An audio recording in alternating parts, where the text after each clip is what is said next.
নমস্কার বন্ধুরা, অভিনব চৈতিস ব্লগে তোমাদের সবাইকে আবার একবার স্বাগত জানিয়ে আজকে নতুন আর একটা ব্লগ শুরু করছি। আজকে সোমবার, রাখি পূর্ণিমা। সকাল থেকেই ভীষণ রকম মেঘলা আকাশ একদম গত দু একদিন ধরেই রয়েছে। শুধু তাই নয়, গতকাল মানে রবিবার দিনও সকাল থেকে সারাটা দিন একদম বিকেল পর্যন্ত টানা বৃষ্টি হয়েছে।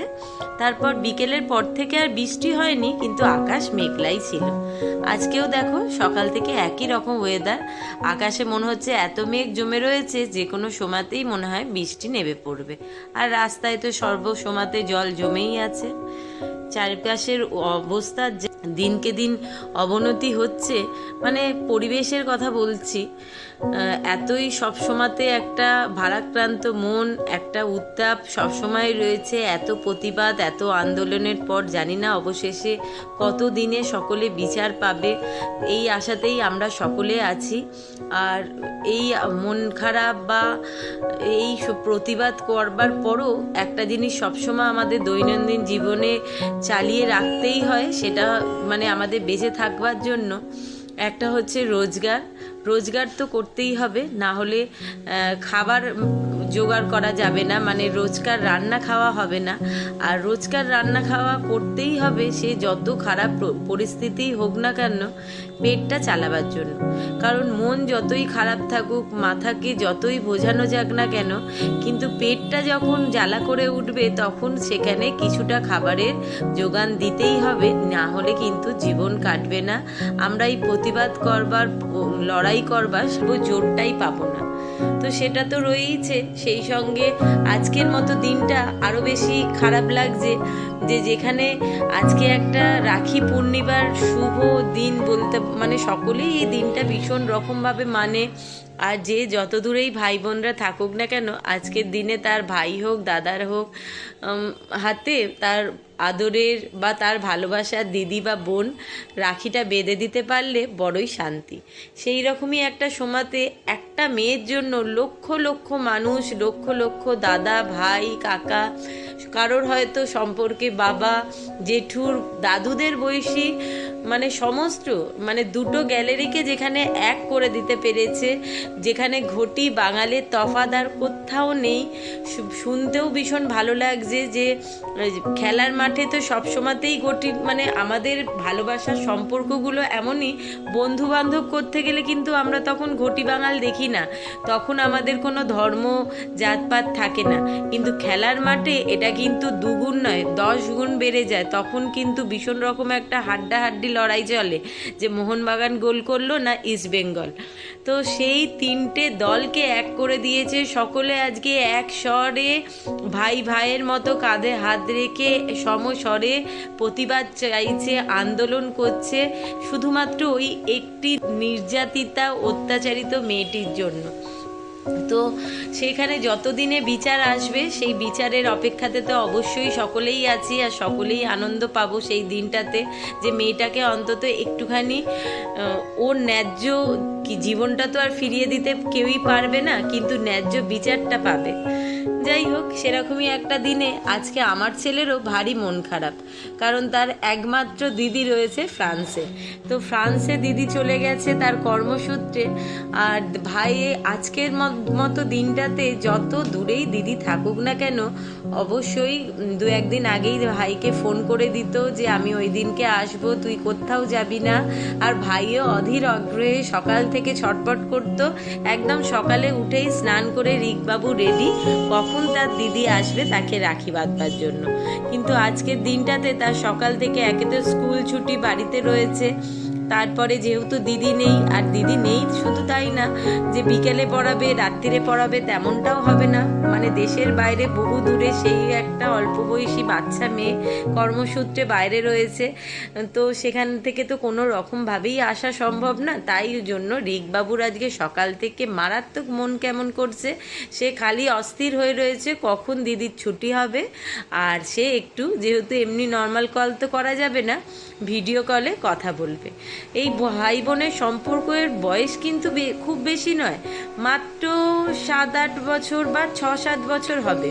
হঠাৎ করেই ভারী দুষ্টু মিষ্টি সম্পর্ক দিয়ে মানে ভাই বোনের সম্পর্কটা শুরু হয়েছিল। তখন রিক বেশ ছোট, ক্লাস 5-এ মতো পড়ে। আর আমরা যেখানে শিফটিংয়ে গেছিলাম আমাদের বাড়িটা হওয়ার সময়তে, ওই ফ্ল্যাটেরই 5 তলায় থাকতো সেই দিদি তার পরিবারের সঙ্গে, আর আমরা থাকতাম 4 তলায়। আর যেহেতু ফ্ল্যাটে লিফট ছিল না, তাই একটু সুবিধার্থের জন্য সবসময় তো 5 তলা থেকে দৌড়ে ওঠানামা করা মানে খুবই কষ্টকর ছিল। তো তারা করতো কি, জানলা থেকে একটা ব্যাগকে দড়ি দিয়ে ঝুলিয়ে দিত, রোজকার নিউজ পেপার, দুধ বা কিছু টুকটাক জিনিস যেগুলো বাজার থেকে আনতে হয়তো ভুলে গেছে, পরে পাঠিয়েছে, বা কোনো ছোটোখাটো জিনিস যেটা জানলা দিয়ে ব্যাগের সাহায্যে ঢুকিয়ে নেওয়া যেতে পারে। তো সেই জন্য তারা একটা দড়ি বেঁধে জানলা দিয়ে ব্যাগটাকে ঝুলিয়ে দিত। আর যখনই কোনো জিনিস পাঠাতো বা নিত, তারা হয়তো ডাকলো যে মা ব্যাগটা দাও, বা কেউ ব্যাগটা তুলে নিতে বললো, সেই সময়তে রিকবাবু যেখানেই থাকুক না কেন দৌড়ে গিয়ে জানলা দিয়ে চেপে ব্যাগের দড়িটাকে ধরে দাঁড়িয়ে থাকতো। তো তারা যতই বলুক না কেন, ব্যাগটা বাবু ছেড়ে দে, আমি ব্যাগটা তুলবো, কিছুতেই বদমাইশি করে ছাড়তো না। আর প্রথম দিনেই সে তার একটা মক্ষম চালাকির চাল চেলে দিয়েছিল। সেটা হচ্ছে, তারা যখন বলছে বাবু ব্যাগটা ছেড়ে দাও তুলবো, সেই কথা বলতে বলতে একবার নয়, পরপর 3 বার ওকে বলেছিল, প্লিজ বাবু ব্যাগটা ছেড়ে দাও, তোমাকে বলছি, প্লিজ প্লিজ প্লিজ। এই কথাটাই তার ভীষণ রকম মনে লেগে গেছিল। আর তারপর থেকে তার শর্তও ছিল যে ব্যাগটা যখনই ও দৌড়ে এসে ধরবে, ওকে পরপর একবার নয় 3 বার প্লিজ বলতে হবে, তবেই সে গিয়ে ব্যাগের দড়িটা ছাড়বে। আর হতেও তাই, মানে যখন ওরা বুঝে গেছিল, এর পরের দিনকে মানে যেদিন এই ঘটনাটা ঘটে তার পরের দিনকে ও এখান থেকে বলে, একবার না 3 বার আগে পরপর প্লিজ বলো, তবেই ব্যাগটা ছাড়বো। আর সেই সঙ্গে সঙ্গে যেই প্লিজ বলা হয়ে গেল, উনিও ব্যাগ ছেড়ে দিলেন আর ওরা তুলে নিয়েছিল। এই যে হচ্ছে সেই রিকের দিদি, ওর নাম হচ্ছে শাগুন। থাকে তো আমাদেরই পাড়াতে, কিন্তু কর্মসূত্রে ও এখন রয়েছে ফ্রান্সে।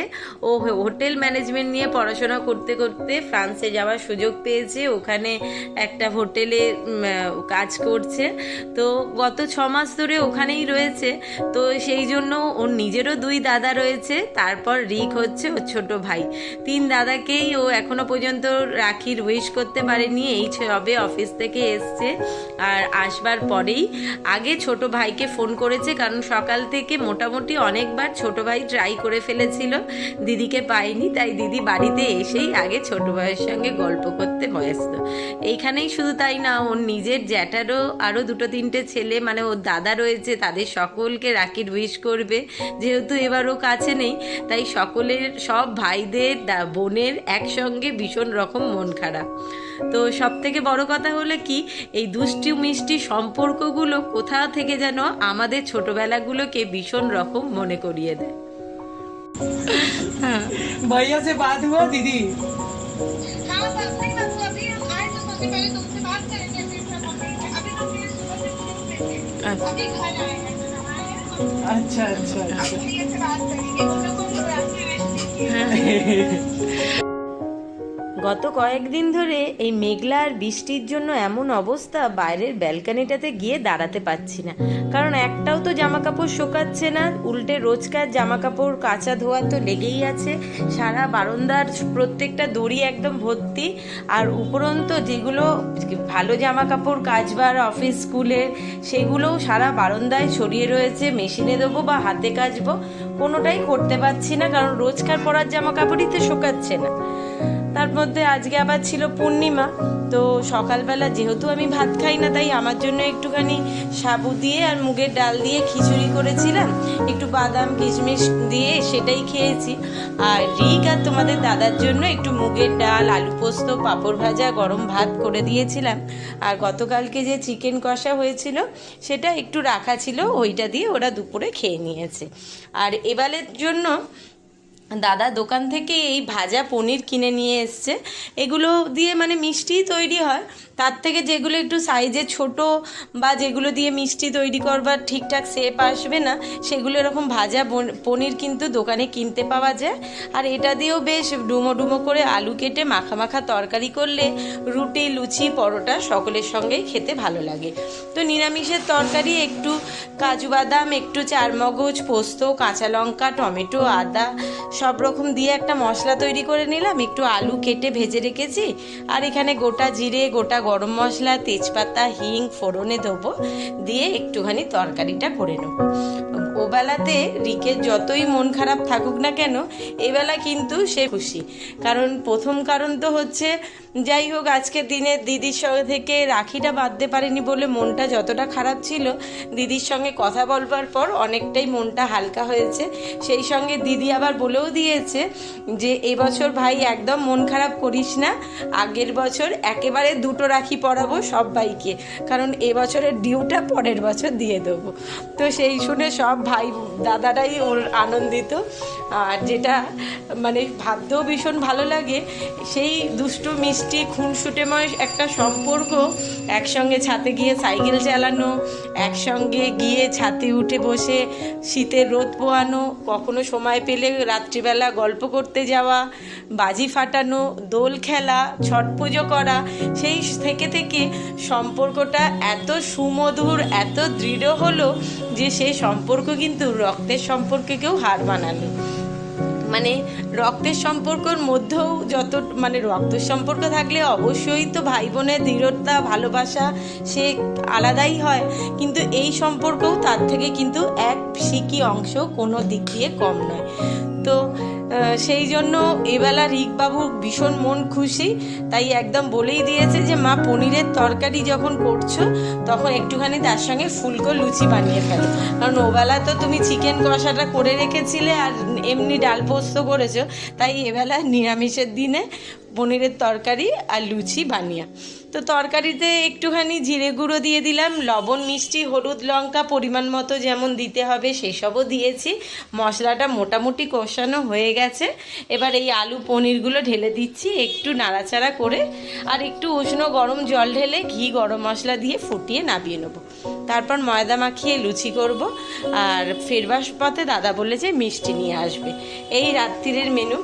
যদিও রাত্রিরের মেনু বা দুপুরবেলার মেনু বা স্পেশাল কোনো দিনের জন্য আলাদা তেমন করে রান্না খাওয়ার মন সত্যিই ঠিক নেই, তারপরেও সবসময়তে একটাই কথা মাথায় ঘুরছে, আর যেভাবে এই আন্দোলন, এই প্রতিবাদ এত উচ্চ স্বরে চতুর্দিক থেকে শুনতে পাচ্ছি, সে সোশ্যাল মিডিয়া খোলা হোক বা রাস্তাঘাটে বেরোনো হোক, সব জায়গাতেই একদম সমস্বরে সবাই একটাই কথা বলছে, বিচার চাই, বিচার চাই। আমরাও মন প্রাণ থেকে একটাই কথা চাই যে এই আওয়াজ যেন দমে না যায়, কোনো রকমভাবেই যেন ঢাকা চাপ্পা পড়ে এইটুকুনি বিচারের আশায় যে সবাই একসঙ্গে সোচ্চার হয়েছে সেটা যেন কোনোভাবেই বন্ধ না হয়ে যায়, মানে আসল দোষী যেন উপযুক্ত শাস্তি পায়, সেই কামনা সবসময়তেই করি।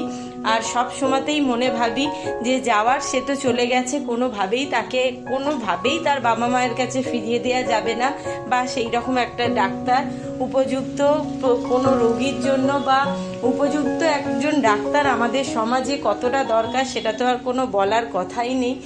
কি আর করা যাবে, অন্তত সে যেন ন্যায্য বিচারটুকুনি পায়। আমরা সকলে মিলে একটাই কথা বলে যাই, আর এইটাই মনে মনে চেয়ে যাচ্ছি যেন সঠিক বিচারটা হয়। কথা বলতে বলতে ময়দা মাখানো হয়ে গেছে, নেচিও কেটে ফেলেছি, আর ওখানে কড়াতে তেলও গরম বসিয়ে এসেছি। এবার ঝটপট করে লুচি কটা বেলে দিয়ে ভাজবো, আর তারপরে একে একে খেতে দেবো। দাদাও এসে গেছে। আজকে দুপুরবেলা একটু তাড়াতাড়ি খাওয়া দাওয়া হয়ে গেছিল, যেহেতু রান্নারও তেমন কিছু ছিল না। সকাল থেকে আজকে আমি জলখাবার খাবারও সময় পাইনি। এই জামা কাপড় তোলা, উল্টে, শুকো দেওয়া, ঘর বার করতে করতে কোথায় যে সময় বেরিয়ে 11টা বেজে গেছে বুঝতেই পারিনি। তাই জন্য মনে করলাম সকালে আর জলখাবার তেমন কিছু খাবো না, একবারেই দুপুরের করে খাওয়া দাওয়া সেরে নেবো। সেই কারণে দুপুরবেলা মোটামুটি 1:30টার মধ্যে 1:30টাও বাজেনি, তার আগে খাওয়া দাওয়া কমপ্লিট। তো রাত্রিরে সকলেরই খাওয়া মানে খিদে পেয়ে গেছিলো বলে দাদা বলল হয়ে গেলে একেবারেই সকলের খাবার বেড়ে ফেলতে। তো ঠিক আছে, চলো আজকের ব্লগটা তাহলে এখানেই শেষ করছি। সকলকে আবার বলি, ভালো থাকো, সুস্থ থাকো, সাবধানে থাকো, আর অবশ্যই নিজেদেরকে যত্ন করে রেখো। যার যা কিছু হবে তার দায়িত্ব তো তাকেই নিতে হচ্ছে। সেই সঙ্গে ভিডিওটা ভালো লাগলে অবশ্যই একটা লাইক করো, কমেন্টে তোমাদের মতামত জানিও, সাবস্ক্রাইব করে দিও, আমার পাশে থেকো। যারা ইউটিউব থেকে দেখছো তারা চ্যানেলটাকে সাবস্ক্রাইব করো, আর যারা ফেসবুক থেকে দেখছো তারা পেজটাকে ফলো করো। শুভরাত্রি, টাটা। খুব শিগগিরই নতুন আরেকটা ব্লগ নিয়ে ফিরে আসবো। আর আজকের মতো এখানেই আজ ব্লগটা শেষ করলাম।